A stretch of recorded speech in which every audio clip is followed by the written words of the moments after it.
You ready to wake them up? All right, and here we go. Rise and shine and give God the glory, glory. You tell me, Larry. What was maybe the most challenging or maybe the most difficult for you throughout the week in coming to sacrifice your time to serve the Lord here in Philly? I think it was not having AC in the beginning of the week. In the country, you got people like helping them with the farms and animals, and here it's different. You don't really see the farms and animals. You help them with, you know, clean up trash or helping people get food. Because in Kentucky or in, you know, the country, we make food. We grow the food. In country, we make the food. In Kentucky, here we just give out the food. Yeah. Got it. Vacation Bible School. Oh, okay. Could you be a little more? Well, and what about Vacation Bible School? Like, you love doing the craft and eating popsicles, or the kids? I like working with the kids. Working with the kids.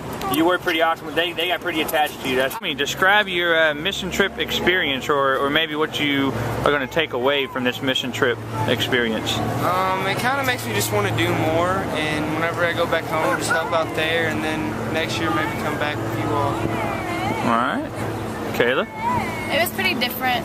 It was a good different though. It makes me want to go out and explore more.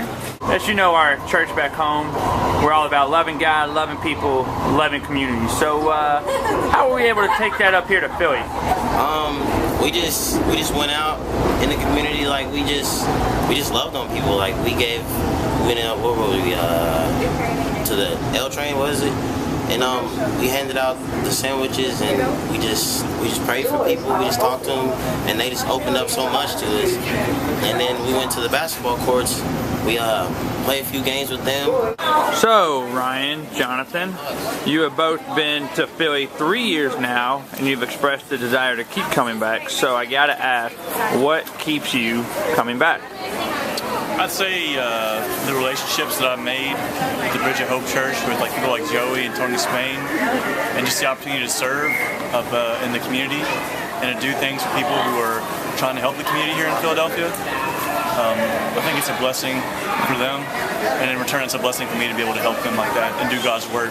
Amen. So all the relationships you've built, you've done by loving God, loving people, and loving community, and then that's keep coming around. Cool. I've always enjoyed the experience that I get when I come to this city, because it's there's nothing quite like it. I mean, you don't get this type of sensation here that you do in Shelbyville, and I think that's just cool, and that's something that I want to live for.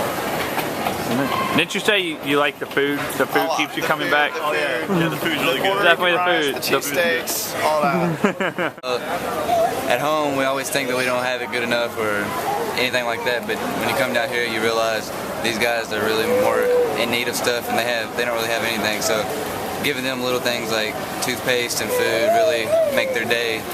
So it makes me realize that I have it really good at home. The third night we were in Philly, y'all had the choice to go to the park where they were playing basketball and do more relationship and sharing the gospel with guys playing basketball, or go back to Kensington under the L train and reach out to the homeless and the prostitutes and drug addicts and etc.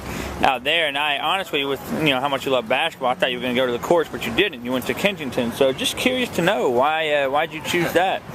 Well, I chose Kensington because lately I've just really been feeling God calling me there to do some kind of ministry with the homeless and just move to some kind of city like Philadelphia, and I just want to get all the experience I can and just all the opportunities. I've seen God being very deliberate in his actions.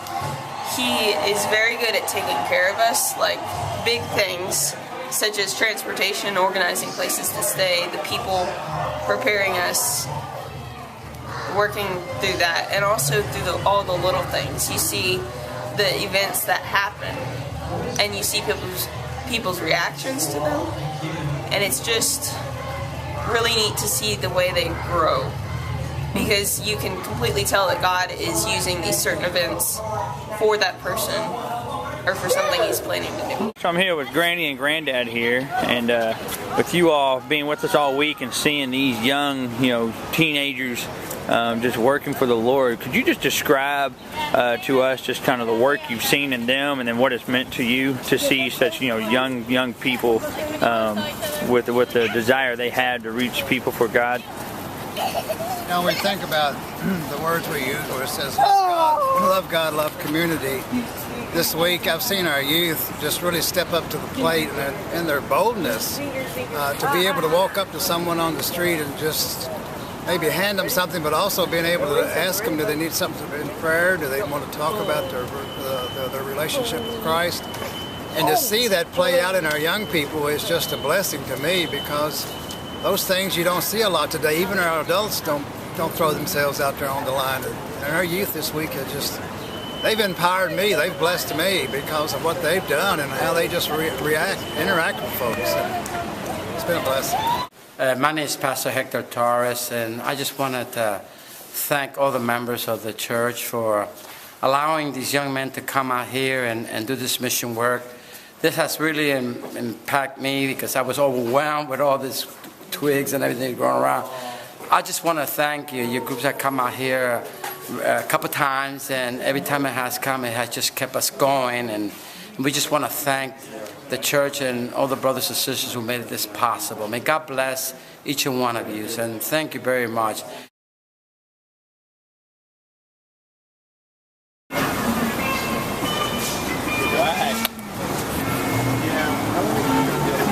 When you set up a bucket for him to get money for me. You gotta put that on YouTube.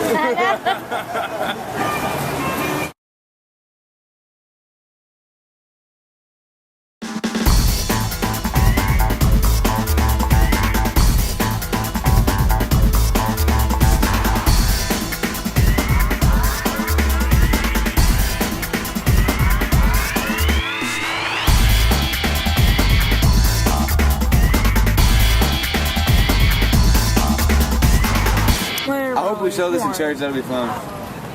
Oh, I'm making sure that this is going on a video in church.